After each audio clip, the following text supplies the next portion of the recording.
Groundwater Sustainability Plan Workshop. For those who don't know me, I'm Kim Loeb, Groundwater Manager with Fox Canyon Groundwater Management Agency. There's a sign-in and some handouts and agenda and a list of acronyms and key terms on a back table there. Go ahead and grab those if you haven't already.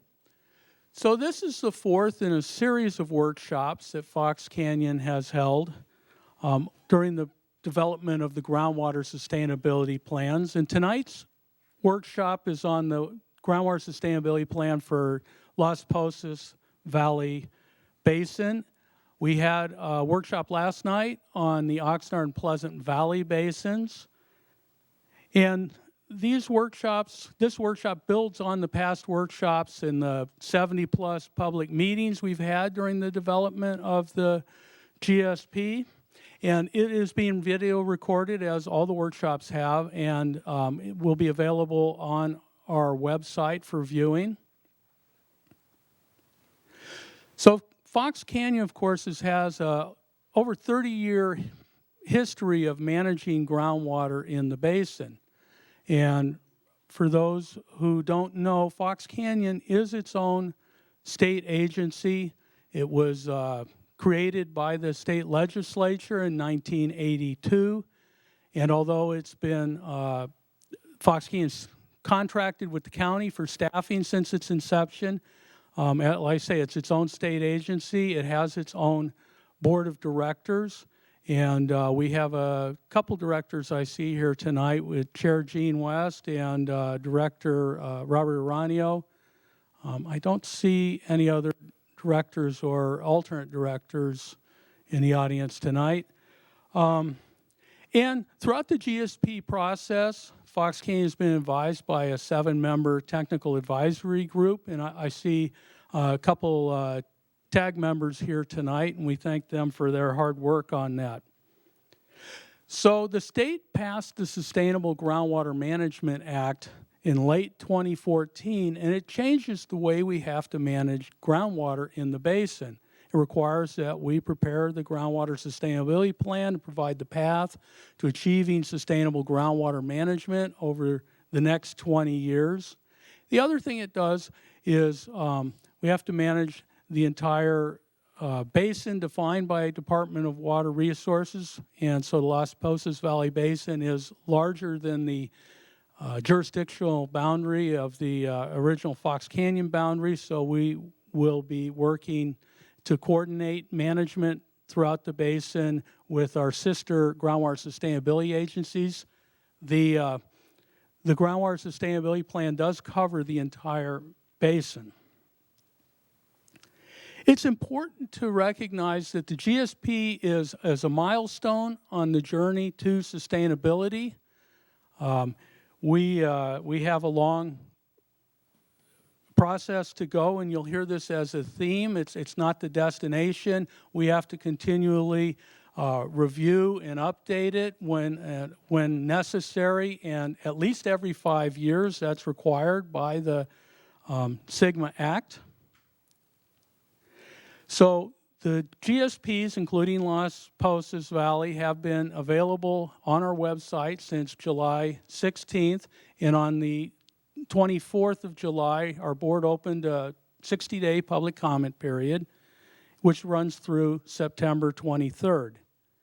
So tonight's focus will be on running through what's in the GSP and concentrating on the sustainable indicators and minimum thresholds and sustainable management, providing the information that will hopefully help stakeholders provide informed comments on the GSP if they desire. There's a new online comment process to try and make that more efficient, where you can submit your comments, and Zoe from DUDEC will explain that later after the presentation. And we have tonight here the principal technical team from DUDEC, our GSP consultant. We have Ron Schnabel, Peter Quinlan, and Jill Weinberger. And after the presentation, There'll be a question and answer session where you can ask questions of the DUDEC technical team or of me regarding Fox Canyon. And we're also happy to have Anita Regmi here tonight from Department of Water Resources, and she can answer questions about SGMA and DWR's role in the process as well. At this point, I will turn it over to Dr. Jill Weinberger. Thanks, Kim. I'm seeing, hopefully everyone can hear me tonight. I usually like to wear a lapel mic because I tend to talk with my hands a lot. So if the microphone wanders off from where you can actually hear me, please just let me know.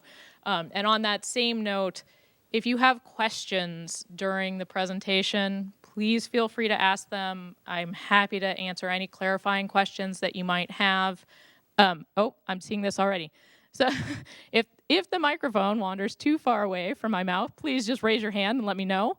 I want to make sure that I am heard. And on that same theme, if you have questions, clarifying questions, please feel free to ask them during the presentation. I am happy to break into it, although I would ask that you save broader, bigger questions for the end when we can have the benefit of the answers from the entire panel. So I am Jill Weinberger. I am with DUDEC, a part of the team that helped develop the GSP for the Las Posas Valley Groundwater Basin. And as Kim said, the focus of the workshop tonight is on the sustainable yield that was developed for the Las Posas Valley Basin, both the West Las Posas Management Area, the East Las Posas Management Area, and the Epworth Gravels, as well as getting to the sustainable management criteria that were developed for the different parts of the basin. And then I'm also going to I'm going to start with a little bit of the background, and I know many of you have been through this before. I see many familiar faces from last night. I'm going to try not to recycle too many jokes, but I am going to give a history for those of you I haven't seen in this process before, and then I'm going to finish up with the next steps. So with that, Fox Canyon, as Kim said, was formed in 1982. By 1985, the agency had developed a groundwater management plan for the basins under its jurisdiction, and the Las Posas Valley Basin is one of those. A lot of additional work went on between 1985 and 2007, but by 2007, there was an update to that original groundwater management plan developed in 1985. And then between 2010 and 2015, the state as a whole experienced a historic drought. It was a drought that actually caused the legislature to act. And in 2014, the state legislature passed the Sustainable Groundwater Management Act. It was signed into law at the end of 2014 by then Governor Jerry Brown, and it went into effect in 2015. Fox Canyon was proactive in its approach to addressing the new regulations under SGMA, and between 2015 and 2017, Fox Canyon undertook quite a bit of work to develop the technical framework for developing sustainable management in the Las Posas Valley Basin. And by 2017, the agency released a preliminary draft GSP for this basin. As part of that process, certainly between 2015 and 2017, there were several public meetings held and other public workshops held. And then with the preliminary draft GSP, stakeholder feedback was solicited and reviewed after the end of a public comment period and incorporated into this draft GSP that came out in 2019. So this is where we are today. Concurrent with the stakeholder feedback and incorporating that, the agency continued to work on these GSPs. They did additional technical work, additional modeling was done after the release of the preliminary draft GSPs, and additional work was done to develop the sustainable management criteria. So here we find ourselves in 2019 with a release of the draft GSPs. Those are available on the agency website.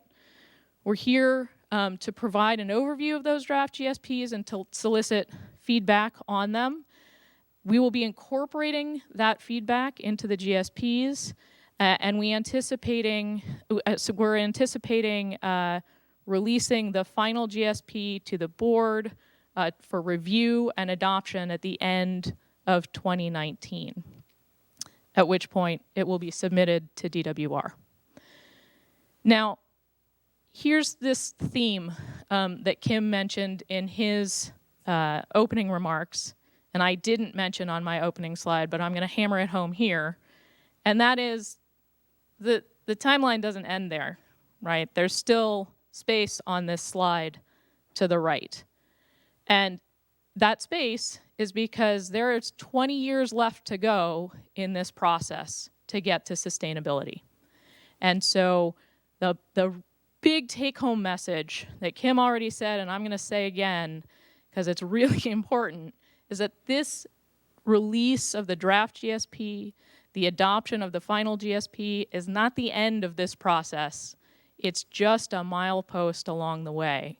And in fact, between 2019 and 2040, there's going to be ongoing work, ongoing updates and revisions to these documents. Some of these revisions are mandated in the law. A 5-year review process is mandated in the law. And sustainable management has to be accomplished 20 years from the time the GSP is submitted. So this is just a milepost along the way, and there's a lot left to be done. I'm going to focus tonight really on the work that's been done since 2017, and you'll see that in a couple of slides. But again, just to wrap up the background on this. Question on the previous slide, you've got that sustainable management for last process is by 2040. If you submit in 2020, do you have to meet the 2040? Because you don't have to submit till 2022. My understanding is that it's 20 years from the date of submittal. So to go to the last bit of the background information, again, the Sustainable Groundwater Management Act, SGMA, it does require that groundwater sustainability plans be submitted for medium and high priority basins. The Las Posas Valley Basin is a high priority basin. And as Kim said, Fox Canyon Groundwater Management Agency is one of 3 groundwater sustainability agencies for that basin. So the Las Posas Valley Basin is shown here in green. The Fox Canyon Groundwater Management Agency boundaries is this red and white boundary here.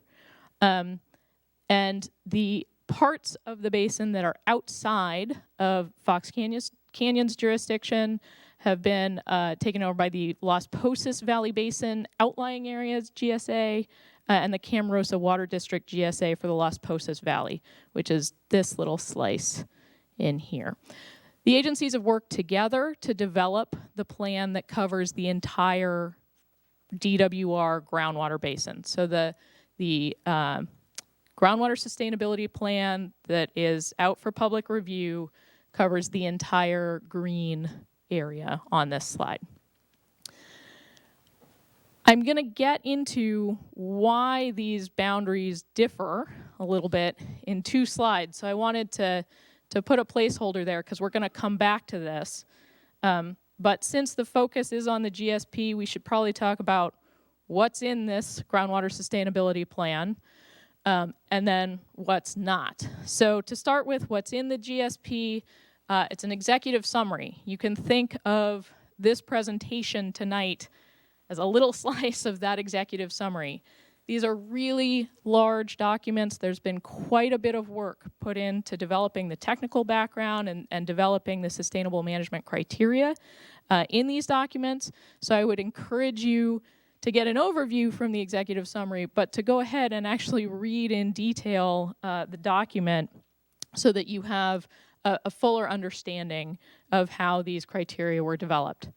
Chapter 1 covers the administrative information for the basin, who's managing it, what's the geography, what's the climate, those kinds of questions.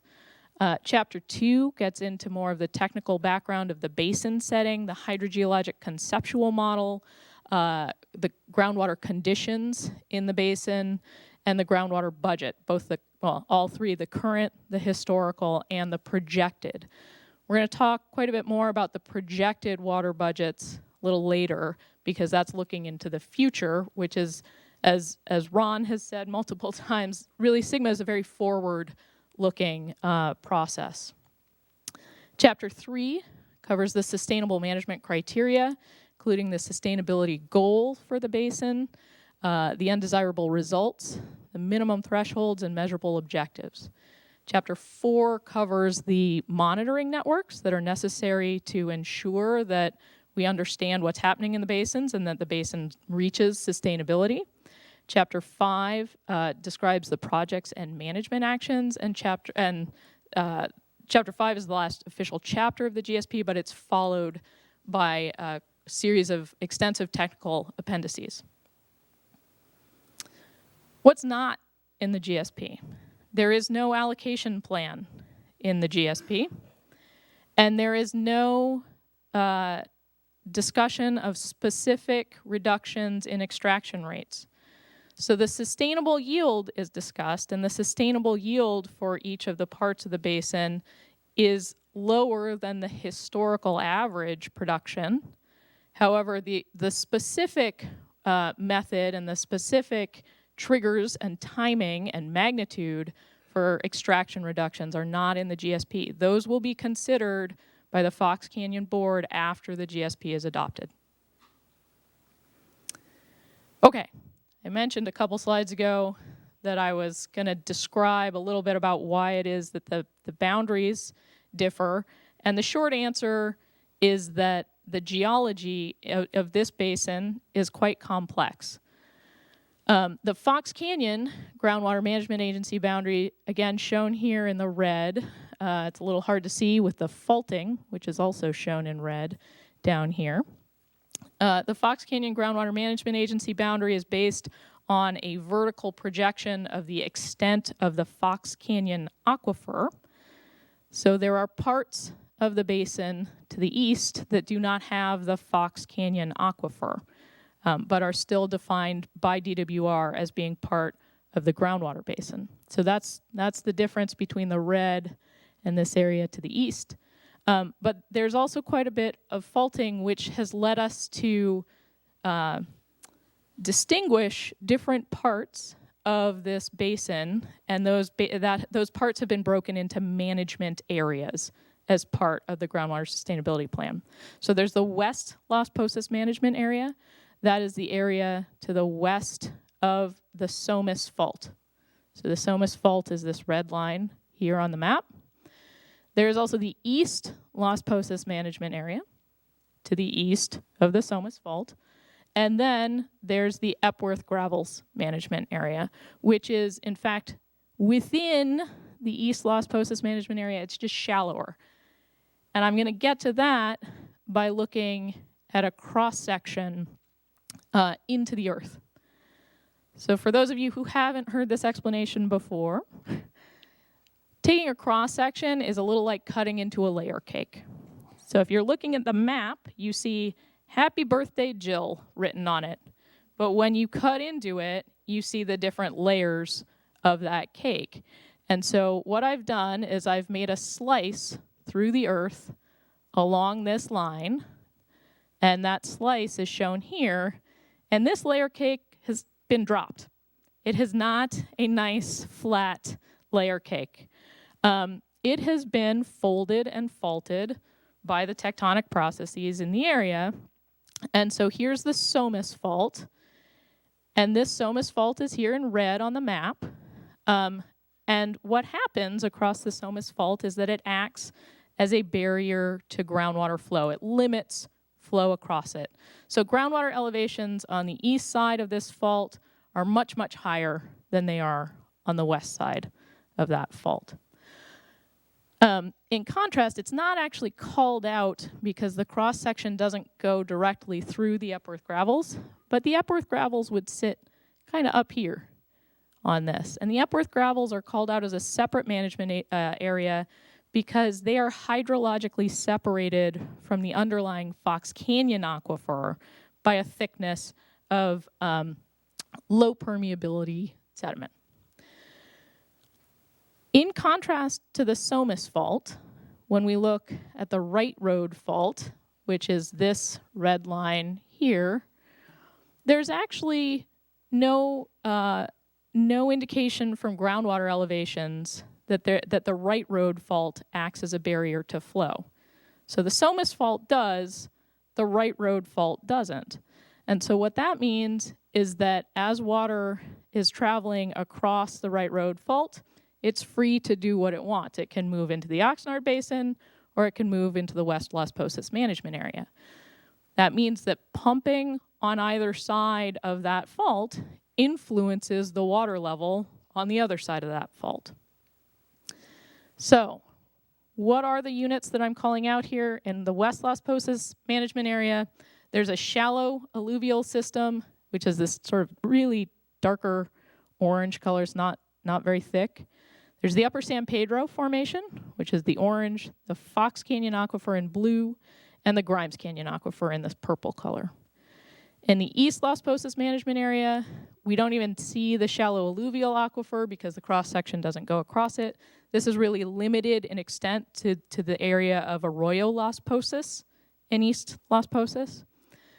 The Upper San Pedro Formation again, the Fox Canyon Formation again, and the Grimes Canyon Formation. So these are the aquifers we're going to be discussing tonight. And just to drive home the point that the geology in this basin is complex, if we just focus in now on the East Las Posas Management Area, here's that Somis Fault. This is a color-shaded map as though you're looking down at the top surface of the Fox Canyon Aquifer. And it is in these cool colors, the blues here, it's deep. In the yellows and reds, it's shallow. And you'll see that this anticline is a fold in the earth. And this fold has actually brought the top of the Fox Canyon Aquifer much closer to the surface of the earth. Whereas the syncline is a fold the other direction. And so it's bent the top of the Fox Canyon Aquifer down. And I'm going to come back to this. It's important because this wavy surface in the Fox Canyon Aquifer affects how water level changes impact parts of the basin. Just briefly, I know that I have bored many of you with many hydrographs in the past, and I hope that I will not do that tonight. So to go over this very quickly, the short story here is that groundwater elevations in the West Las Posas management area, as well as the East Las Posas management area, which I'll address in the next slide, have varied historically. So they've been up and down historically, and you see that in the hydrographs over here. This is elevation relative to sea level. Sea level is here at 0. So they've gone up and down. But by 2015, the groundwater elevations in the West Las Posas management area, I should say all of these hydrographs are from the West Las Posas management area. And I should also say that this black line is the cumulative departure from the mean precipitation curve. So it's a measure of how much precipitation has accumulated over time. Where the black line's going up, you're in a wetter than average period. Where the black line's going down, you're in a drier than average period or in a drought. So if we look at these hydrographs, by 2015, all of the groundwater elevations are below 0 in the West Las Posas management area, and that is shown also in the water level map. And I apologize that these numbers are hard to see, but I think this is the -40 line, -60 line in there for groundwater elevation. So -60 means 60 feet below sea level. If we look to the East Las Posas management area, we're again going with the color shading here. The story is also complex. This is the change in groundwater elevation in the Fox Canyon Aquifer between 1974 and 2015. 1974 was selected for this because this is when groundwater elevations were low throughout the basin. And in the late 70s, early 80s, surface water flow began to come in along Arroyo Las Posas and fill up the basin. And so what we see here is along Arroyo Las Posas, between 1974 and 2015, we have 100 to 150 foot water level increases. We have, in this lighter blue color, 50 to 100 foot water level increases.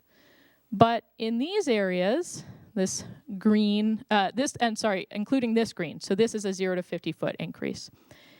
In this yellowish area, the yellowish greens and the yellows and the orange, this is where we continued even between 1974 and 2015. As water levels over here were coming up by as much as 150 feet, water levels continued to decline in this area, sometimes in excess of 50 feet. And this was heavily influenced by the location, it's not shown on here, but by the location of that anticline, that upward fold where the surface of the Fox Canyon aquifer was brought closer to the surface of the earth. So when we review the historical conditions in the basin, and we look at what SGMA requires moving forward for groundwater management in this basin, we have to define undesirable results. So the undesirable results in the basin are based on 6 sustainability indicators. They are groundwater elevations, change in storage, seawater intrusion, groundwater quality, land subsidence, and interconnected surface and groundwater. These are the groundwater sustainability indicators that every basin throughout the state is required to consider. For the West Las Posas management area, the undesirable results associated with changes in groundwater elevation were defined in the GSPs as groundwater levels that do not recover to pre-drought conditions during multi-year periods of above average precipitation. So if you've had a long period on that black line in those hydrographs where you've had a lot of good rain, but groundwater levels are continuing to decline, that would be an undesirable result for the West Las Posas management area. Additionally, under SGMA, we are required to examine the impacts of groundwater production on adjacent basins. And so what we also have to consider for the sustainability indicator for groundwater elevation is groundwater levels in West Las Posas that prevent the Oxnard subbasin to the west from stopping the landward migration, so an expansion of their saline water or seawater impact front after 2040. For groundwater in storage, the sustainability indicator is the volume of groundwater produced that would exceed the volume of freshwater recharge over cycles of drought and recovery. Seawater intrusion. We talked about how groundwater production in the West Las Posas management area can impact groundwater levels across the boundary into Oxnard, but there is no direct seawater intrusion into the West Las Posas Valley management area. So under any of the scenarios, looking at particle tracks, the actual area of impacted water from seawater or saline water in Oxnard never moves into the West Las Posas management area. So seawater intrusion is not directly applicable to the West Las Posas management area. For groundwater quality, the undesirable result was defined as a groundwater gradient that caused an expansion of the areas currently impacted by total dissolved solids, that's TDS, total dissolved solids, nitrate, sulfate, and boron. For land subsidence, it's subsidence that substantially interferes with surface land uses. And for interconnected surface and groundwater, it would be a loss of groundwater-dependent ecosystem habitat. But I've got a little star here because there were no potential groundwater-dependent ecosystems and there were no actual groundwater-dependent ecosystems identified in the West Las Posas management area. Yeah? Any evidence of land subsidence in this district? Can I ask that question be held to the end? Because that's, I think, I can weigh in on that, but I would like to have others weigh in on that as well.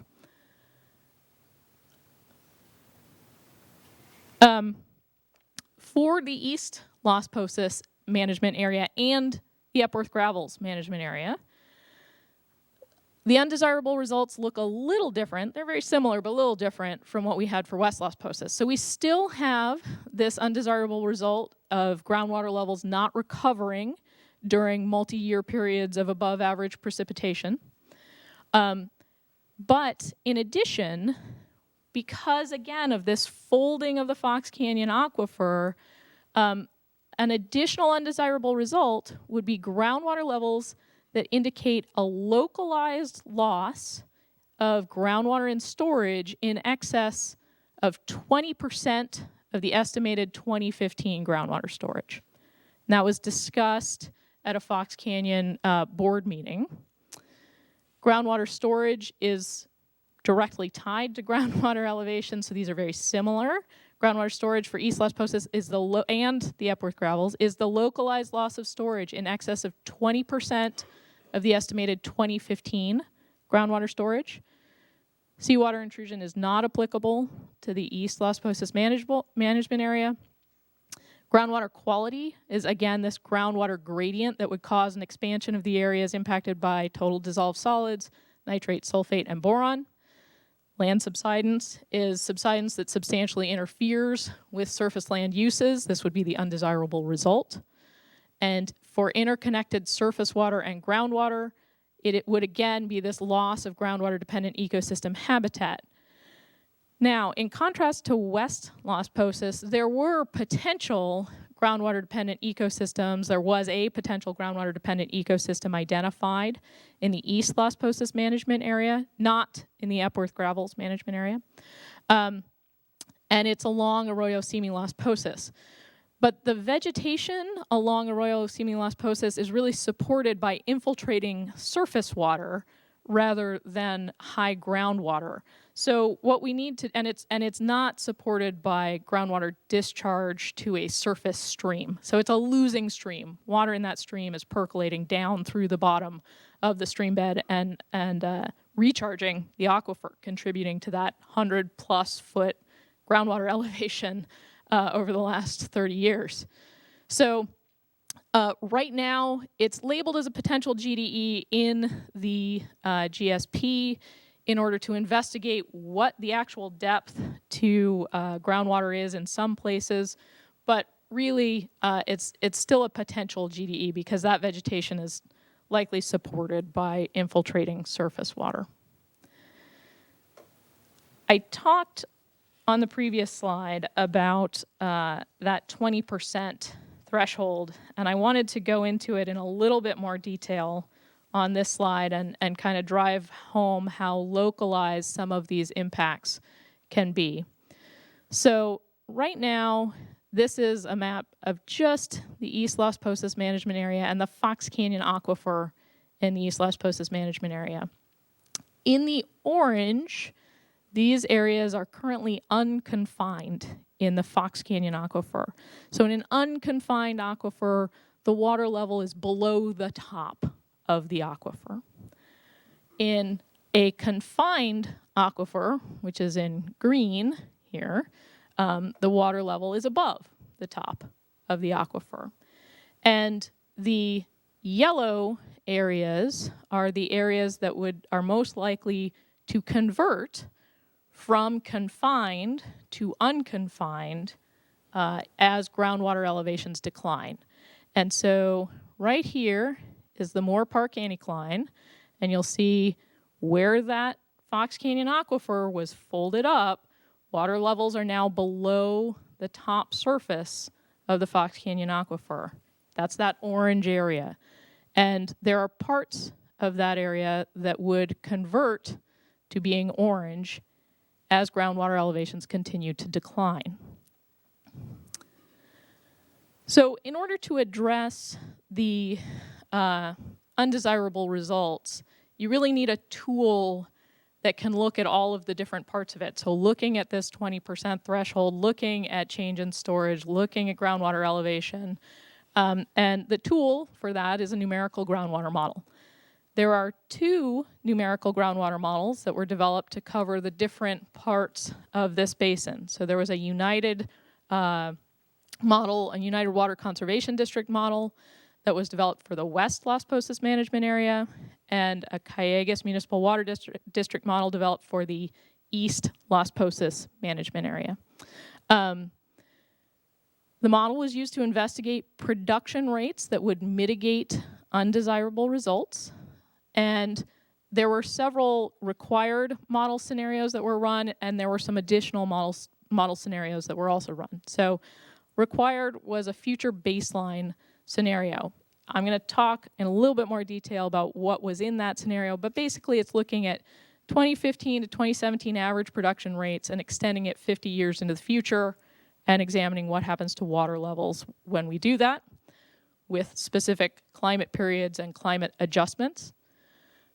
There's also the sustainable yield without projects scenario and the sustainable yield with projects scenarios. And I will talk about those more in detail on the next couple of slides. Just for definition purposes, the sustainable yield is defined as the production rate at which undesirable results are avoided. And the model analyses include an assessment of uncertainty. The last point on this slide is also really important to understand. No individual model scenario was used to recommend a specific way of managing the basin. So all of the model scenarios for the West Las Posas management area and all of the model scenarios for the East Las Posas management area were considered in developing the sustainable yield. It's not based on just one model scenario. And this is, I think, the last color-shaded map that I'm going to show you for East Las Posas. But unlike that first one, which was the change in groundwater elevation from 1979 to 2015, or 1974 to 2015, this is the change in groundwater elevation from 2015 to 2069 projected in the baseline model for East Las Posas for the Fox Canyon aquifer. Yeah, yeah. Before you get too far ahead. Yeah. Back to your layer cake, you had Epworth's gravel separated from Fox Canyon. Yeah. By soil difference, I believe is how you referred to it. Could you tell me what the difference is?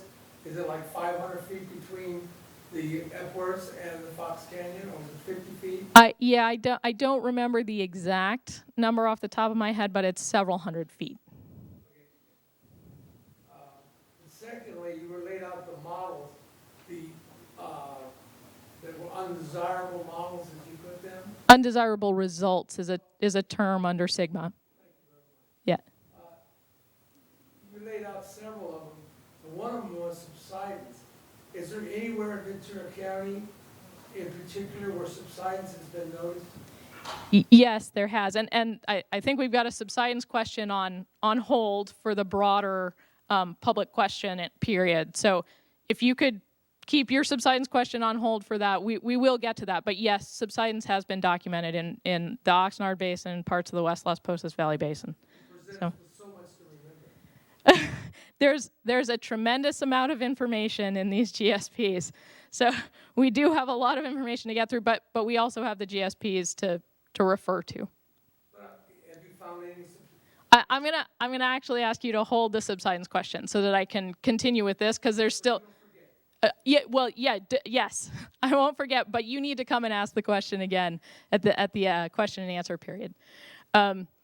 Okay, so for the groundwater elevation change, the projected change from 2015 to 2069, it's a different picture than what we saw from 1974 to 2015. What we're seeing here in yellow is a 0 to 50-foot decline under the baseline scenario in the Fox Canyon aquifer. This green area is the only area to have increasing water levels. This is a decline of 0 to 50 feet. All of this yellow is 50 to 100-foot decline, and the orange and darker colors are over 100-foot decline in water levels under the baseline scenario. Terry? I talked a little bit about what the 2015 to 2017 average pumping is, and I'll talk to it more in the next couple of slides. There's a reason why water levels decline. I'll talk to it in the next couple of slides. So we keep going west Las Posas, east Las Posas management area. So we're going to start with the west here. There were 6 scenarios conducted for the west Las Posas management area.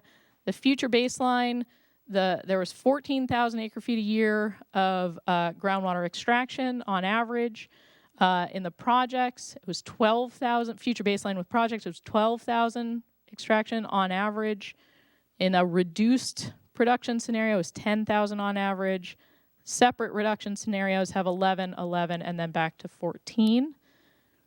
And the reason some of these labels may be a little bit misleading is that they have to do with reductions in different parts of the model domain, which includes the Oxnard subbasin and Pleasant Valley Basin. Oh, sorry. Zoe is telling me I have yet again let the mic wander from my from where you can hear me. So for the projects that were incorporated in the future baseline with projects and the reduction with projects for West Las Posas, projects that were incorporated had to meet DWR's criteria in the regulations. They had to have been submitted by stakeholders, and they had to be approved by the Fox Canyon Board for inclusion in the analysis. I've said this many, many times. This was not an approval by the board to do the project. Some of these projects may be undertaken, some of them may not be. This was just an approval to be included in the analysis. Of particular interest in the West Las Posas management area was an in lieu delivery of 1,800 acre-feet a year, directly impacting the West Las Posas management area, which is why this dropped. If you round that to 2,000, this went from 14 down to 12. In Pleasant Valley and Oxnard, it incorporated some fallowing as well as water from the Great project in Oxnard. In East Las Posas, and this is going to get to Terry's question about why we were seeing those water level declines 2 slides ago. In the baseline scenario, there was 22,000 acre-feet a year of groundwater extraction, but simultaneously there was a reduction of flow in Arroyo Las Posas during the baseline scenario. And so as you reduce infiltration from the arroyo, water levels will decline. Along with that, in the future baseline with projects, the pumping actually stayed the same, but the projects basically maintained flow in the arroyo. So if we look at the projects for East Las Posas and the Epworth Gravels, again, met DWR criteria, submitted by stakeholders, approved for inclusion in the GSP by the board. And the projects in this were an arundo removal project, so removing vegetation along the arroyo that is particularly water use heavy. So this arundo, if you remove it and you replace it with native vegetation, the native vegetation uses less water. That would add 2,700 acre-feet a year of water back into the basin. And an additional project that would be a water purchase as proposed by stakeholders to maintain flow in Arroyo Las Posas for additional 4,700 acre-feet a year. There were also reduced production scenarios with projects and without projects. So what does that look like relative to this 2015 to 2017 average production rate in West Las Posas? It's this 14,000 acre-feet a year. If we break it out for East Las Posas and the Epworth Gravels, it was 20,500 acre-feet a year for the East Las Posas management area and 1,500 acre-feet per year for the Epworth Gravels management area. 4 scenarios that incorporated reductions in groundwater pumping. There was a gradual ramp down over the 20-year implementation period. So it wasn't an instantaneous reduction in year 1. It was a slow, linear ramp down from the starting 2015 to 2017 rate to the ending rate that I showed on the previous slide. The projects, again, are not the only projects that can be undertaken. Some of them might not be undertaken. And as we move forward and get into discussion of the sustainable yield, it's important to go back to that theme, this is a mile marker in the process, and over the next 5 years, additional work can be done to optimize basin management, to find ways and introduce additional projects that would find ways to increase the sustainable yield of the West Las Posas and East Las Posas and Epworth Gravels, potentially management areas. Okay, so let me talk about the sustainable yield of the West Las Posas management area. The plot that I have here shows groundwater production on the x-axis for just the West Las Posas management area in the 6 different model scenarios that we talked about, okay? And it's related to seawater flux. But that's because for the model domain as a whole, where we look at the West Las Posas management area, the Oxnard subbasin, and the Pleasant Valley Basin, we relate the whole production from the model domain to seawater flux. And what we actually did is we can correlate that relationship for the model domain as a whole.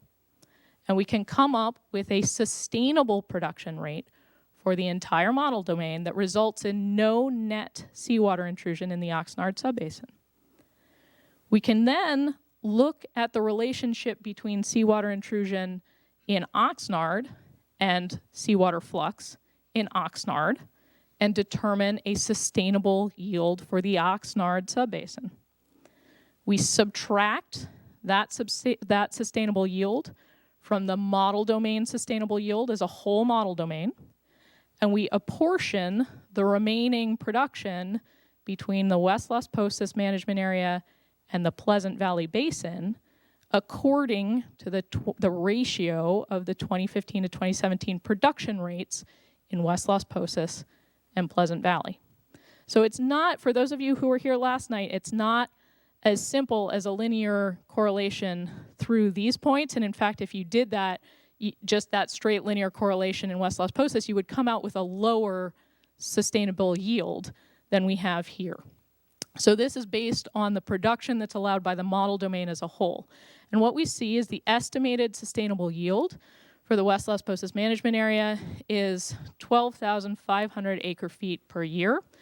And a quantitative uncertainty analysis was undertaken to look at the uncertainty about this number, and that's 1,250 acre feet a year. So there's a range shown in the gray here of potential sustainable yields. For context, the 1985 to 2015 average pumping was 15,400 acre feet a year. If we move to East Las Posas, we're not looking at seawater intrusion anymore. What we're instead looking at is the relationship between groundwater production and change in storage. And so here, we've included the scenarios without projects on this, and we've looked at the relationship there. And what we see is when there is 0 change in storage over the 50-year model period, the net change in storage, that if we bring this line over, oh, looks like it got misaligned a little bit.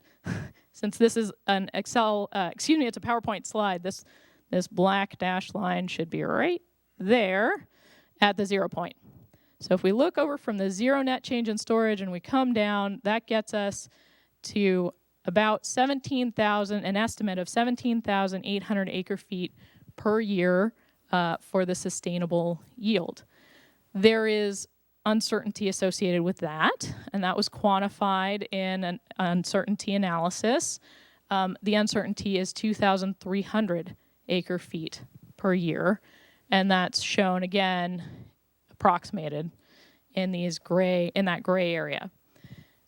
There's one important thing to note. If you look right now in the executive summary of the GSP or in the water budget section of the GSP, you're going to see a slightly different number. What you're going to see from the draft GSP was an estimate of 17,000 plus or minus 1,300.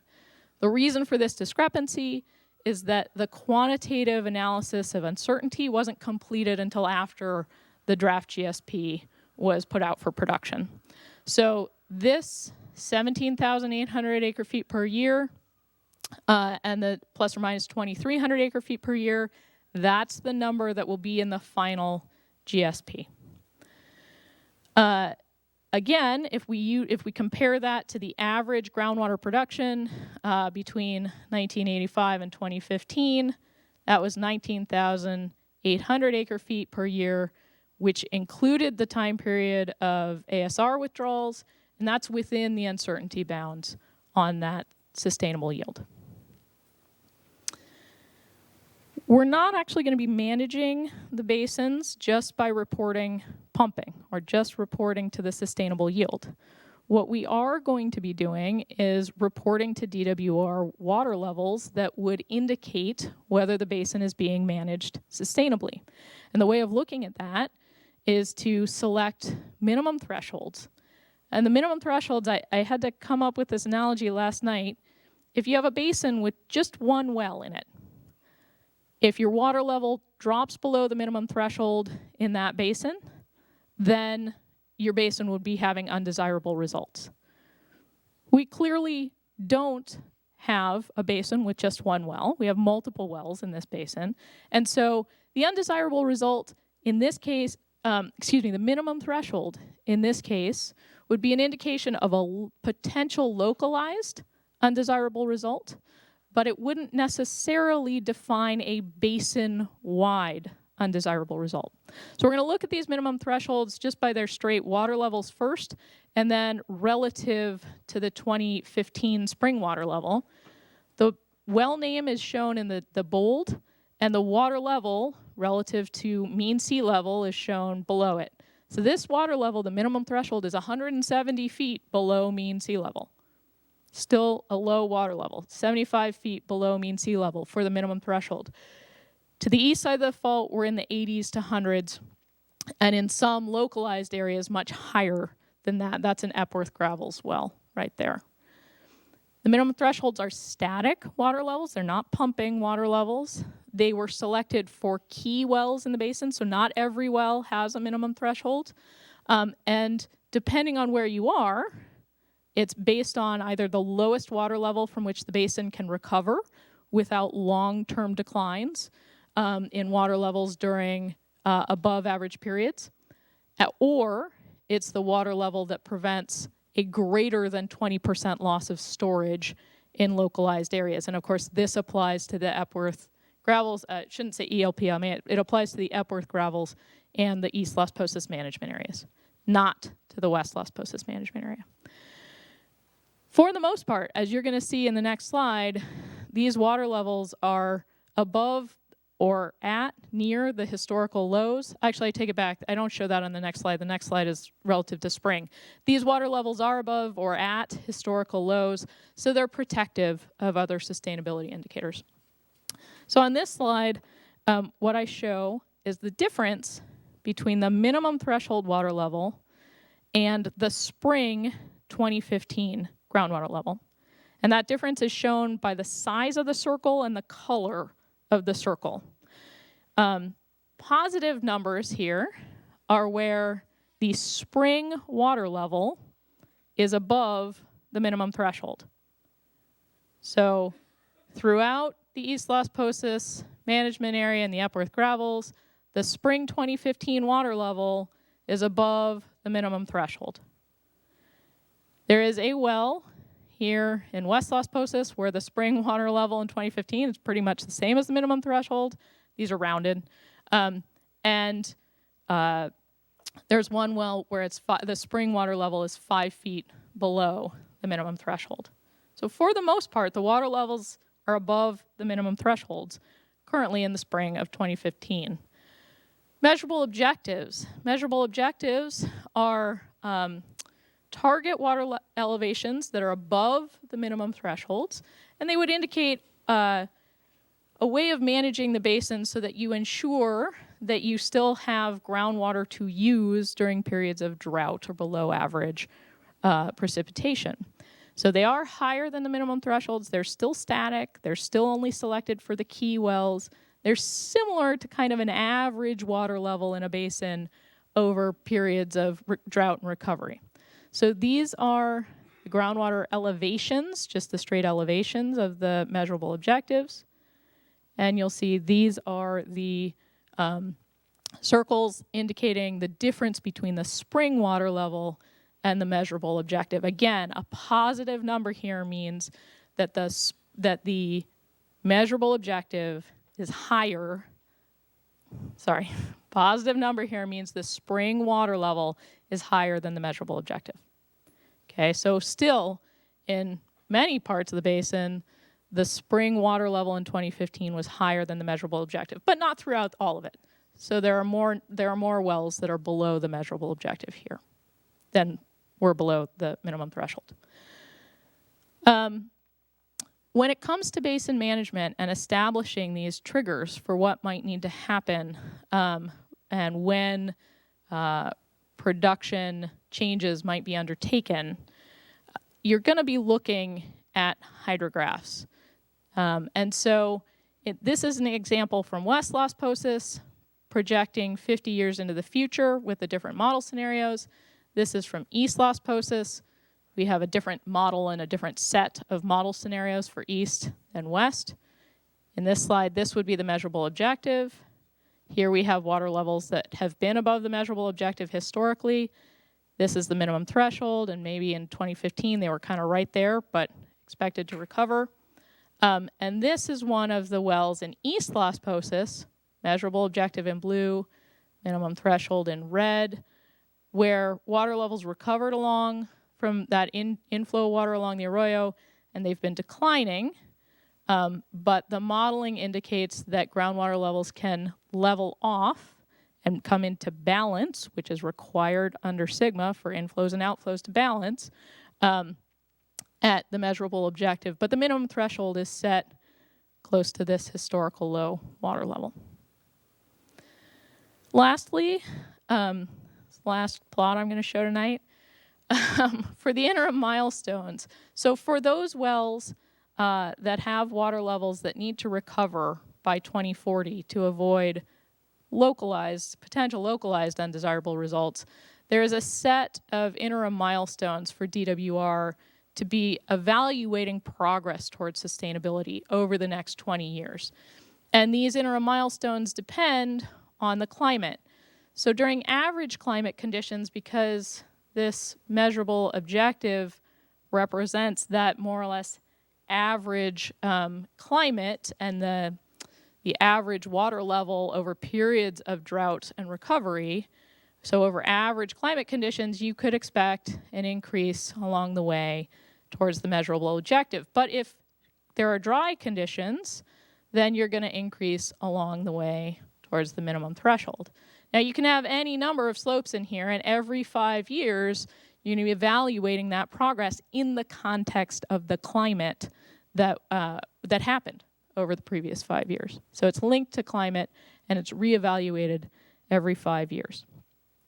So this is the last piece of the puzzle, which is, I mentioned that if you have one well in the basin, you can define easily when undesirable results happen. It's when water levels drop below the minimum threshold. But for a basin with multiple wells, you're actually looking at a set of wells that would have to be below the minimum threshold to define undesirable results occurring in that basin. And these are defined for the West Las Posas management area and the East Las Posas management area separately, as well as for the Epworth Gravels management area.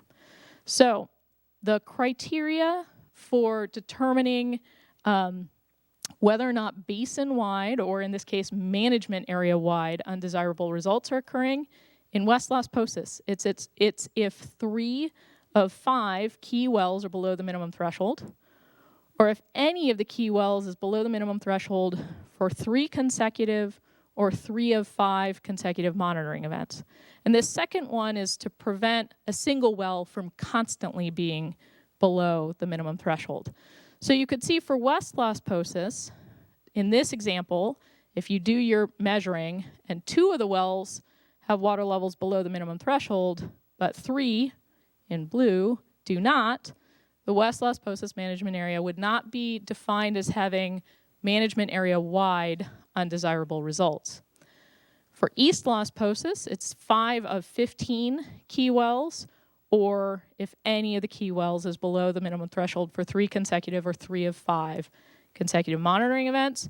So if we look here, we've got 1, 2, 3, 4, 5 red circles. Totally hypothetical example just to illustrate the point, but in this case, the East Las Posas management area, because 5 of the 15 key wells are experiencing water levels below the minimum threshold, that management area would be determined to be experiencing management area-wide undesirable results. And lastly, for the Epworth gravels, here's your one well. If the groundwater elevation at the one well is below the minimum threshold for 3 consecutive or 3 of 5 consecutive monitoring events, that would be determined to be experiencing an undesirable result. Yeah. Where is the well in Epworth that's below minimum threshold? It's not shown on this example. This is just an example. The actual well itself, I believe is this well here, but I'd have to double check that. The reason I ask is because two of us sitting here, both in Epworth, and my standing water level is higher now, it keeps going up. It's, to my knowledge, it's never gone down, except one time, 4 to 5 feet. And my neighbor's here is going up. So, Well, Jill, I want to make sure that everybody gets the benefit of hearing these questions. Okay. So I think we can hold that one also till the question and answer session. Yeah. Okay. So the last, I promise we're getting very close to the question and answer session, so we don't have to remember and hold these questions for much longer. The last slide here is to discuss and remind everyone, second to last slide, is to remind everyone that this theme, right? This is not the end of the process. Reevaluation is required as part of the Sustainable Groundwater Management Act. It is not a voluntary action. The Fox Canyon Groundwater Management Agency has to reevaluate these GSPs at least every 5 years. We certainly anticipate filling data gaps and reevaluating the sustainable yield, looking at minimum thresholds and measurable objectives. These will be evaluated as data gaps are filled. They'll be evaluated as additional projects are incorporated, or if there's a change in the locus of groundwater production, and again, coming back to implementing additional projects. This is, I promised, my last slide. There are 2 more that I'm going to hand to Zoe, and then we'll do question and answer. So the next steps, right? This is just, again, driving home that point. The comment period for the draft GSPs opened July 23rd. It will close September 23rd. After the comment period closes, we will be busy reviewing and incorporating comments. We will also then present an overview of the comments to the Fox Canyon board. These dates are tentative, especially as we move out into the future, but potentially at this November 8th board meeting.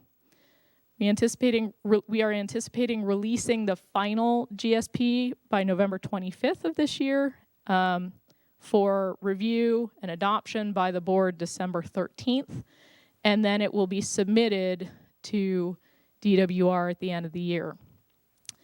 Once it's submitted to DWR, there will be an additional 60-day public comment period. So you can submit comments directly to DWR. Once that comment period closes, DWR will begin its evaluation of the GSP, and DWR has 2 years to complete its evaluation of the GSP.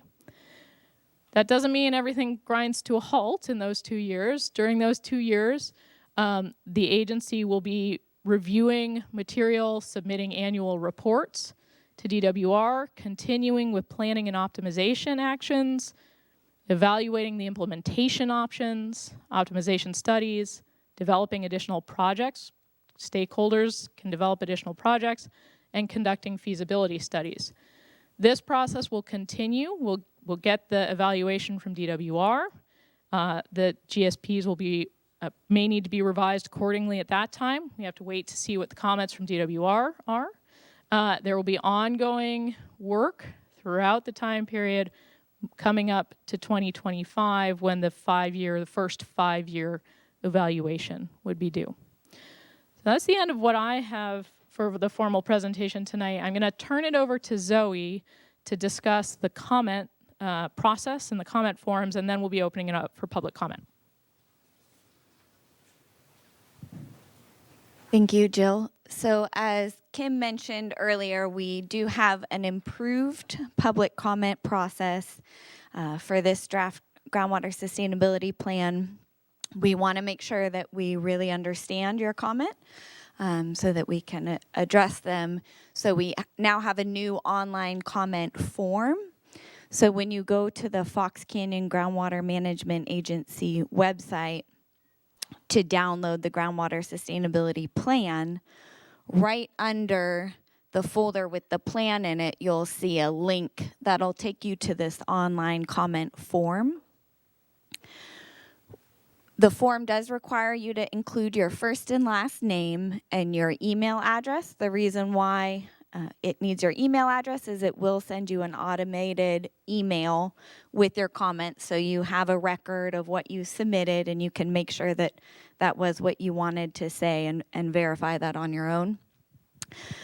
There's also an option to include more contact information about yourself, just to provide additional context for your comments. That information will not be made publicly available. We'll keep all your contact information confidential.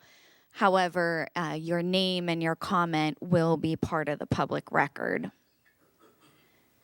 Moving down on the comment form, there's a field for you to submit a comment with a drop-down menu where you can actually select the specific chapter and section that you're commenting on, again, to provide clarification on what specifically your comment is.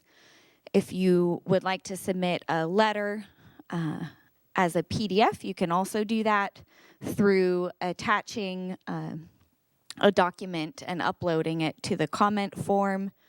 And you can either also submit a specific comment or delete that field. There's, again, additional information to help us better understand your stakeholder interests if you'd like to fill that out, but that is optional. You can submit questions at any time about the comment process, the groundwater sustainability plans themselves, to the website fcgma-gsp@ventura.org.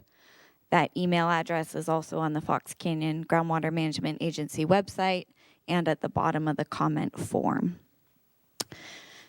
We do request that you use the specific comment field, again, just to help us better understand and address your comments. And now I'm going to move into the question and answer session. We do want to make sure we capture questions first, while we have the benefit of the whole team here to clarify specific questions as opposed to comments, because we do have the online process for comments. This meeting is being live streamed and recorded, so we are going to ask you to come up to the podiums and speak into the mic so everybody can hear the benefit of both your question and the answer. So if you would like some of the gentlemen that had questions earlier, if you want to come up to the mic and start by stating your name.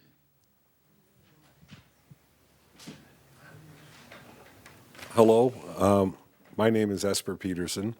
I would just like to ask what the total sustainable yield is on the East and West Las Posas Basin. I would just like to ask what the total sustainable yield is on the East and West Las Posas Basin is.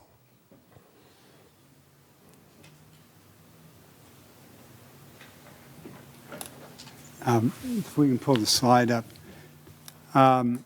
Because it's an estimate, we have recommended to the board that they look at the estimated sustainable yield plus the uncertainty. Sorry. Because there is uncertainty, we have recommended to the board that it is the estimated sustainable yield plus the estimated uncertainty. So that is 20,100 for East Las Posas, and it is 13,750 for West Las Posas. So to help me with my math, what does that come up to total? Somebody want to do that? We keep looking at them as two separate basins. 34,000. Okay. There was a mention made that the flow in the Arroyo Las Posas was, had gone down. How was that measured? So based on various plans that have come out from Simi Valley and to use the water from the wastewater treatment plant, the future simulations included a reduction in flow over, I believe, 10 years, the total being a reduction of 5,200 acre feet per year. So that's just estimates then, not measured. I thought I heard it said it was measured.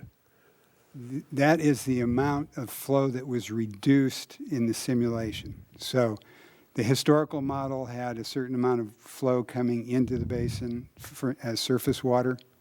That amount in the future was reduced over 10 years by 5,200 acre feet. There were estimates for the projects of how that could be restored. And by cutting down the Arundo and reducing losses to transpiration, somewhere between 500 and 2,300. I don't have the exact number. Oh, maybe I do.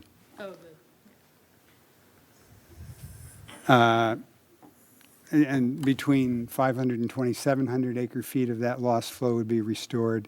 And then there were proposals to buy water from Simi to be discharged to the creek. And what was simulated was buying a little under 4,700 acre feet. And that's based on an assumed price and, what an amount of what replenishment fees would be that would cover that.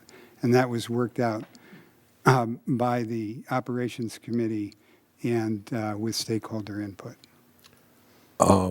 Also, it's my understanding that the GSP does not have to be submitted for 2 more years. Is that correct? It's correct. So what's the rush? So the reason why the board has made the decision to do all 3 GSPs together, there's several reasons for that.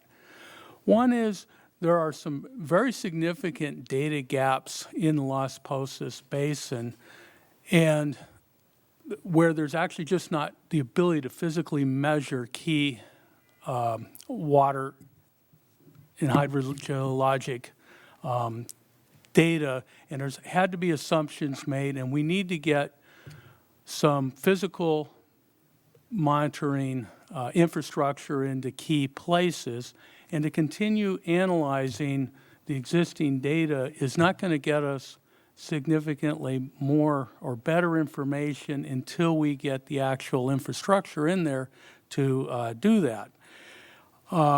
Adoption of the GSPs would allow the implementation of a sustainability fee working with stakeholders. The Fox Canyon GMA, through our enabling legislation, is prohibited from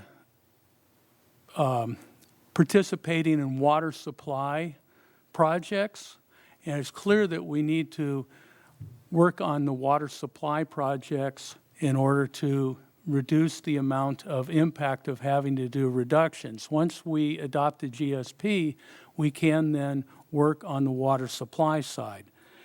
On the West Las Posas, as Jill showed you, managing the West Las Posas Basin is a key part of managing the Oxnard Basin and the seawater intrusion, which is the most significant impact within the Fox Canyon jurisdiction. Currently, we're managing under that outdated 2007 groundwater management plan. We have a lot newer and better data to move into managing.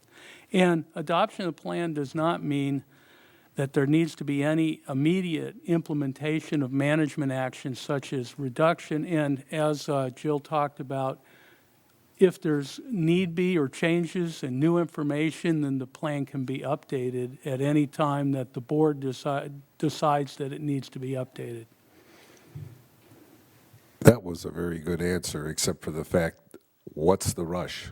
You can wait 2 more years, and you know, the 900-pound elephant in the corner nobody's talked about yet through the whole meeting, the litigation that's going on. How's that going to affect it?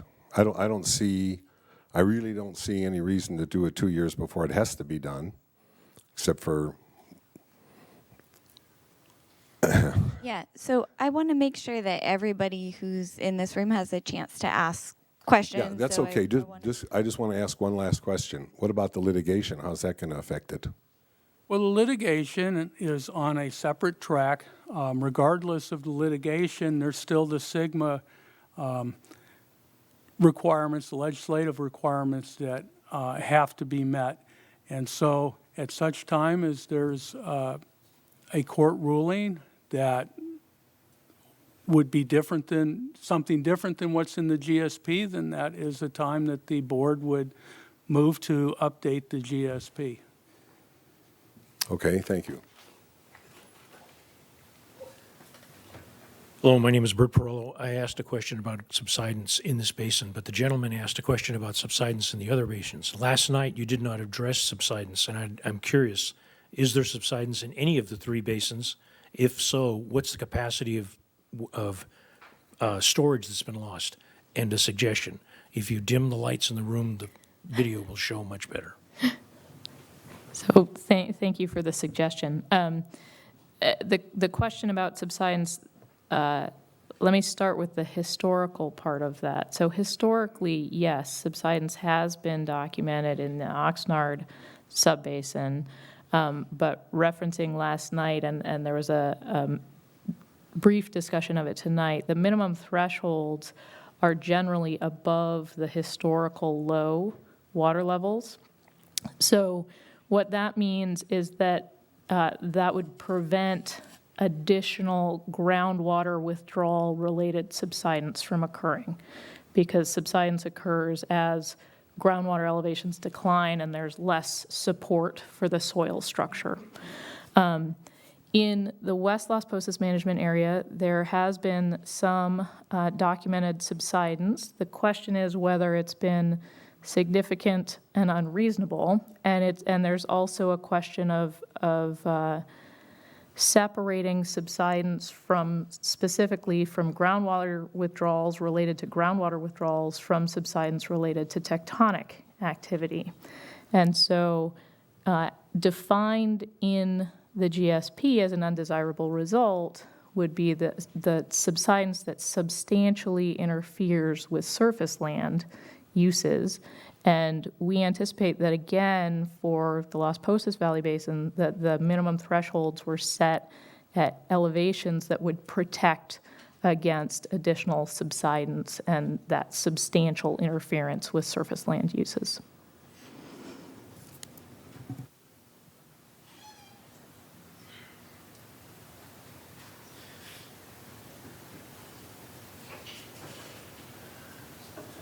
Hi, my name is Bill Miller.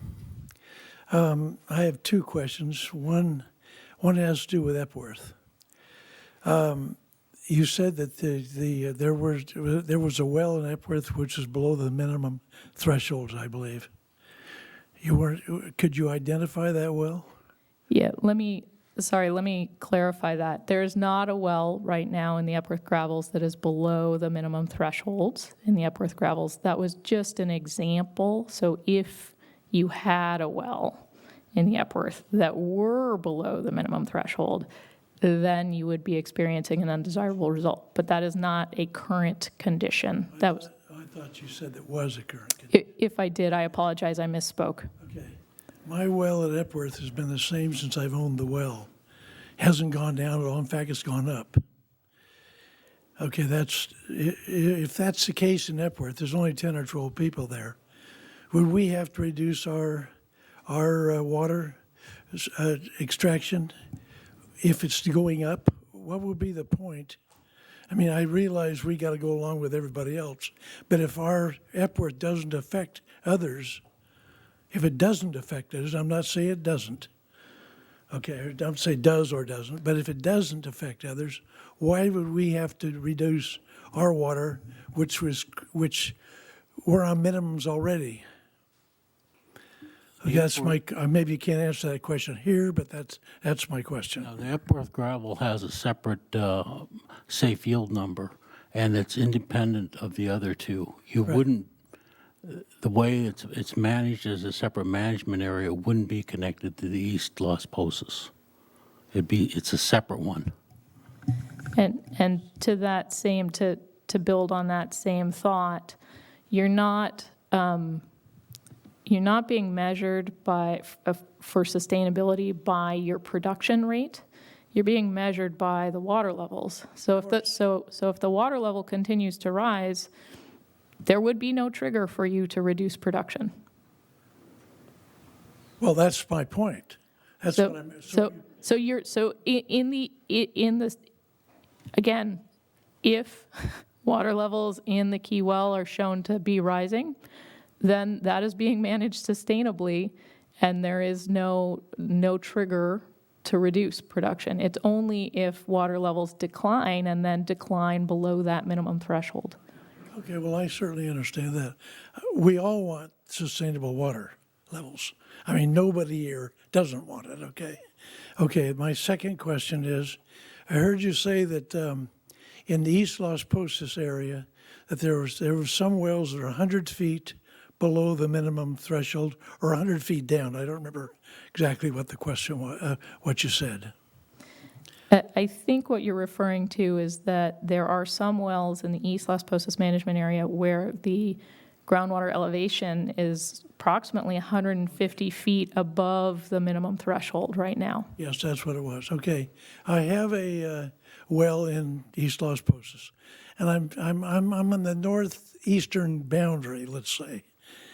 Would it be safe to say that if you're on the north edge of the peripheral edge of Fox Canyon, that water goes downhill. That's all I know about water, okay? Wouldn't it be safe to say that our wells there the standing water level there should lower before it does down in the middle of Fox Canyon? Let me just finish. The reason for my question is my well was drilled in 1984. 80 or 84, I'm not sure which year. The standing water level today is 4 feet higher than it was then. It's never gone down except a few feet, and naturally goes down when we suck the water out. But it's never changed. And is there some circumstance I don't know about that could cause that, or that maybe that Fox Canyon doesn't know about that could keep my well where it's at? Plus, they drilled a new well just about a quarter of a mile north of me, which they take out over 1,000 gallons a minute. It's never affected my well at all. So, I mean, what's the answer here? I mean, if my well stays the same, and I continue drilling, am I affecting somebody south of me, closer to the ocean, whatever? Not in East Las Posas. Even though my standing water level stays there. Yeah. We do have areas with declining water levels at the basin margins. We have some records where the water levels have gone down. And in the simulations of the future, when we continue pumping at 22,000 acre feet, the greatest decreases, according to the model, are at the basin margins, not in the center of the basin. So I don't know whether yeah, I know in the northwest, yeah, you said your well was in the northeast. In the northwest, there's some faults that create compartments up there, so wells are isolated from pumping in other parts of the basin. But I'm not aware of that in the northeast. Okay, all right, okay, thank you.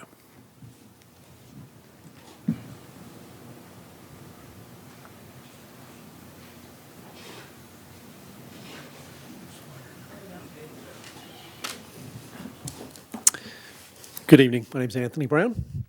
As you've been presenting, your presentation was split in two, West Las Posas and East Las Posas. I could say I have one question, but it be of two parts, because no one expects the Spanish Inquisition. I just want to run through some numbers and get some confirmation on this. For the West Las Posas, your baseline pumping was 14,000 acre-feet per year. The average production for the period 85 to 2015 was 15,400. The safe yield, as we just heard, that's being recommended is 13,750. And we have a prospective project that would be for 1,800 acre-feet. So potentially available water of 15,550 acre-feet. So given that, the available water is more than the baseline scenario and more than the average production over that 30-year period. Can you confirm that there's no need for any ramp down of production in West Las Posas? The estimate was based on all of the different scenarios that we ran. I can't confirm that there's no need for a ramp down. During the historical period, there were decreases in storage, especially it's masked in the water levels because of the amount of in-lieu water that was delivered that offset pumping. And it's the West Las Posas, it's also tied to what will allow Oxnard to mitigate seawater intrusion. So we estimated 12,500. We know there's uncertainty, so we are estimating at the high end. But no, I can't confirm that there is no ramp down that would be necessary over the 20 years to get to sustainability. What we're recommending is that there's very little that needs to be done immediately while we work out over the next 5 years, see what the reaction is, and get more infrastructure in to create new and additional data to supplement what's been collected in the past. Yes, I understand how the sustainable yield was calculated. That was explained. I think my point being for West Las Posas, and I'll move on to East Las Posas next, given that the sustainable yield and the potential project are so close to the baseline and historical pumping, taking any action that could require significant economic impact in West Las Posas that may not be necessary, because in 5 years we find, actually that number's right, we don't have a problem. That, to me, would seem an inappropriate action. Yes, well, what has been proposed and recommended to the board by DUDAC and by staff is a gradual linear reduction, which in the case of West Las Posas over the next 20 years would be 50 acre-feet per year based on the current estimate, which is unlikely to cause substantial economic impact spread over 13,000 acre-feet. Good. Well, thanks. You've actually answered, given me more than I was expecting in an answer. So there is a recommendation for a very slow and very small ramp down. It's what we've recommended. We've presented it to the board, but the board is the body that has to take action on that. Okay. So it's the second part of the question. So let's move on to East Las Posas. Again, the numbers, baseline of 22,000 acre-feet per year, average production of 19,800. The sustainable yield you're currently recommending is, get my glasses on, 20,100 acre-feet, with a potential 2,700 acre-feet being generated by a project, notably the Arundo removal. So potentially available water of 22,800. So again, available water that exceeds the baseline condition and exceeds significantly the average production over the last 30 years.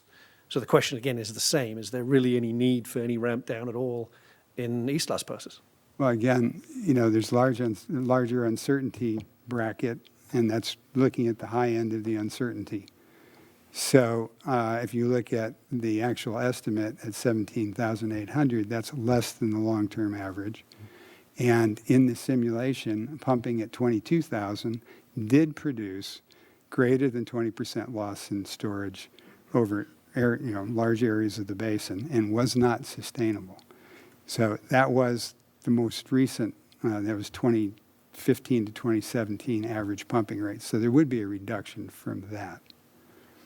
And again, if the projects are implemented, that increases the yield. This is an interpolation based on no projects and factoring in a lot of uncertainty so that, again, there are no dramatic and abrupt changes that would have major economic impact. And have you made a recommendation for that basin? Yeah, well, yes.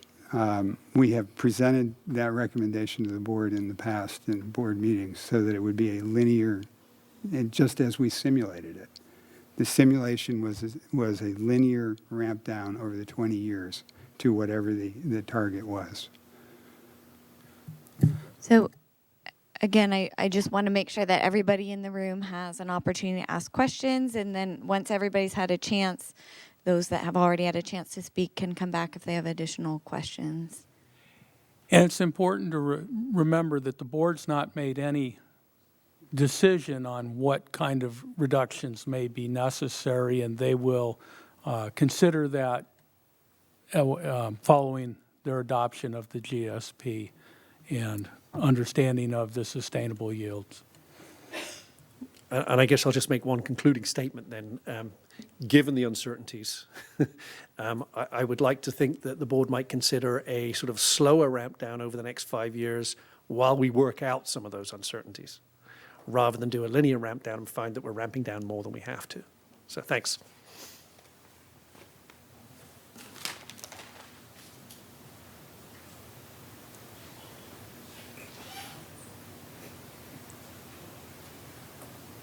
Good evening. My name is Daryl Smith. I'm a grower. And my one question in that subsidence is such a serious problem, and some of this seems to be guesswork, or educated guesswork is probably a better phrase. Is it possible that some of the subsidence that you speak to, it is taking place just naturally as a course of geological movement and not necessarily from extractions? And secondly, to your point of if it hasn't been triggered, then we don't have to worry about it. Does that mean that we will not have to pay a civil penalty for overdrafting? Thank you.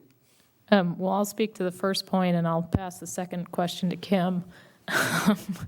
But as far as geological subsidence versus subsidence related to groundwater withdrawals, yes, both processes can occur, right? And so I think I mentioned that in West Las Posas in particular, there is a station that has had a decline of the land surface elevation, but it's difficult to tease out whether that's related to groundwater withdrawals versus subsidence from tectonic activity.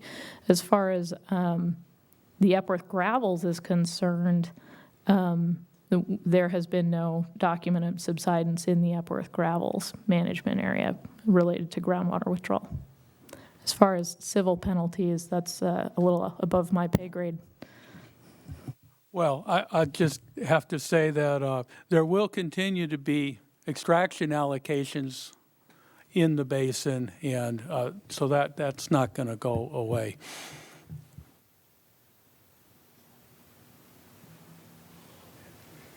Are there any other questions from folks that have not had a chance to speak? Okay.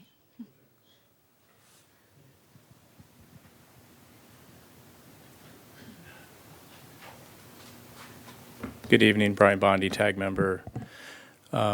There's 3 places in the GSP where sustainable yield numbers are presented.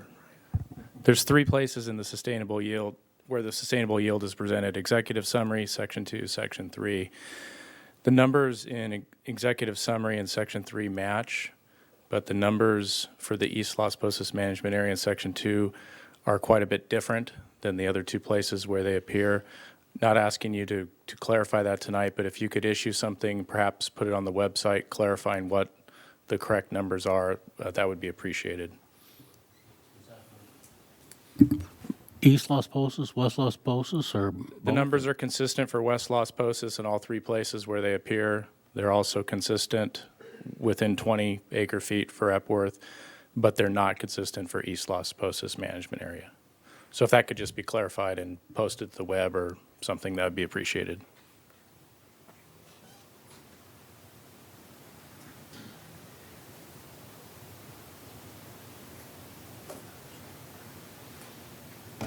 Jurgen Gramco, you mentioned last night and you emphasized again tonight that your safe yield estimates were the result of running multiple model scenarios, 5 or 6 scenarios.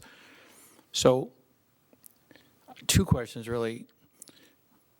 How did you define each scenario, and then how did you ultimately integrate the results of each of these scenarios? I mean, at what point was this a kind of a roundtable discussion that said, all right, let's just do this? Let me start with East Las Posas. So we ran the baseline scenario. We saw that the water levels declined based on the assumptions we had about future conditions and the climatic conditions that we incorporated. And we got feedback from the public meeting and from TAG. And we looked at, what would be considered undesirable and significant. And got direction from the board that a 20% decrease in water level and storage would be. We looked at the simulations that we'd done to see whether the key wells fell below the minimum thresholds that were established based on, or proposed based on a 20% decrease in storage. And we were looking at no projects for that. And so 22,000 water levels went below, 19,000 acre feet per year, almost a few of the wells went below the minimum thresholds, and all the wells stayed above the minimum thresholds at 17,000. We then did an interpolation to estimate what it might be between 17,000 and 19,000 by doing linear regression against storage, not locally, but basin-wide. And that's how we ended up at the 17,800, and that's how we estimated looking at the variability of 101 simulations of storage change, which is in the appendix in the peer review and sensitivity analysis. We were able to, that's how we determined a uncertainty bound of 2,300 acre feet. So just if I can summarize it in simple terms, it's a kind of a sequential process where you took your academic starting point, then you took input from the board, from the public, and ran another scenario that incorporated that input, and then did some interpolation and ultimately kept doing things in a sequence that narrowed it up to where we are now? Yes. And on West Las Posas, it was tied because it is hydraulically connected to Oxnard and Pleasant Valley. The simulations focused on mitigating seawater intrusion in the Oxnard Plain. And we looked at different pumping distributions in the upper and lower system in aquifer systems in Oxnard, and different reductions in West Las Posas, West Las Posas and PV. We didn't find the perfect solution, but we were able to then interpolate among those to what a production rate with no real shifting of the pumping, the distribution of pumping, would get to a no net seawater intrusion. We were restricted to uniform cutbacks within units or projects that were approved. We didn't have many projects that allowed a lot of shifting of pumping to be farther inland, and that could increase the sustainable yield by moving the pumping farther away from the canyons where the intrusion is occurring. So this is a first step. It's a 20-year process. This is what we could estimate at this point, and it's why we're looking at the higher, the estimate plus the uncertainty as what the recommendation is. Yeah, I understand that. At some point, I guess United's going to do a model where they optimize yield by moving pumping around. Because based on the question I asked last night where we said, how come in the lower aquifer system inland the cutback is 20% and near the coast the cutback is 75%, that goes to what you're saying. That is, if you change pumping at the coast, you're going to get more than a one-to-one benefit. I mean, I think that's what I'm hearing.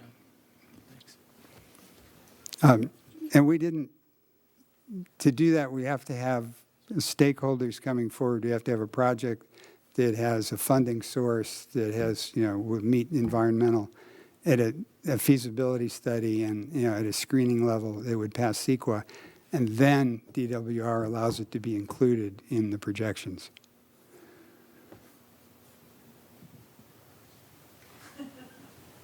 Hi, my name's Gene West.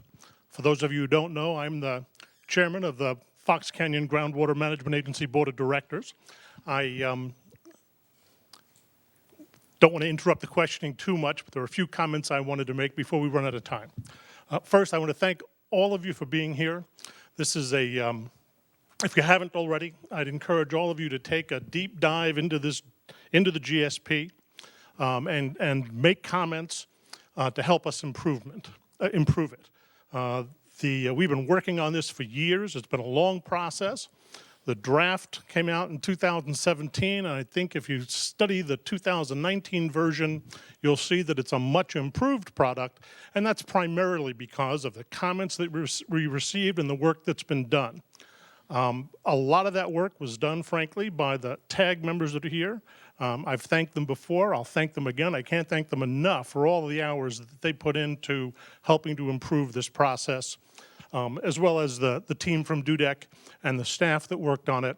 But these GSPs are about the future, and your comments and how we get there are really important. As Jill has mentioned, Kim mentioned, this is the first step in a long process. This is a 50-year plan, and we've got the next 20 years to figure out how to make that plan work for the years that follow. And we've learned a lot in this GSP process. Frankly, I'm encouraged, particularly in the Las Posas Basin, that we'll never see cuts. Now, I'm not promising that to anybody, but the way SGMA was written, frankly, the drafters, the consultants, the board were kind of handcuffed in what we could do with respect to projects. As soon as this plan gets adopted, those handcuffs come off. And if we've got imagination enough and we've got dedication enough, there will be projects enough to fill the small void that exists between the existing pumping and the sustainable yield going forward.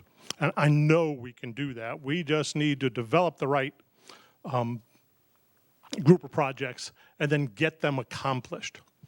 I was not, as some of you may know, I was not a fan of SGMA when the legislature passed it. Which is not uncommon. I'm rarely a fan of anything that happens in Sacramento, but there was a certain wisdom, frankly, in forcing this process upon us. We know a lot more now about the basins within the agency than we did 5 years ago. And the real value of this process came into sharp relief last week for me in an article I read in the Wall Street Journal talking about failed groundwater management practices in India. And it's estimated that, and make a very long article very short, it's estimated that within the next 10 years, 40% of the population in India will be without groundwater. Not without sustainable groundwater, not without good quality groundwater, without groundwater. And 40% of the population of India is larger than the entire population of the United States. You know, that's not going to happen here. We won't let that happen here, and that's what this process is about. We will be graded on the work that we do. Now, I don't care about the grade from the department, with all due respect. I don't care about the grade from the media. I don't care about the grade from the court. All unimportant. We're going to be graded on what we do by our kids and our grandkids. Are our grandkids going to say, the way so many of us can, that we stand on the shoulders of giants? Or are they going to look back and say, what if? We have to be the what if. We have to be the solution to sustainability. This is a start. Help us finish. Thank you. So thank you, Chair. That was an excellent closing. We are going to just keep the next couple minutes. If you have one-on-one questions, if you're a little camera shy, we are going to have the team here to answer questions individually. And then also, if you made some comments today, make sure you also make those in the online tool, so those are captured and documented for the record. Please feel free to stay a little bit longer and ask questions in person, or you can submit them via email. And thank you again for your time.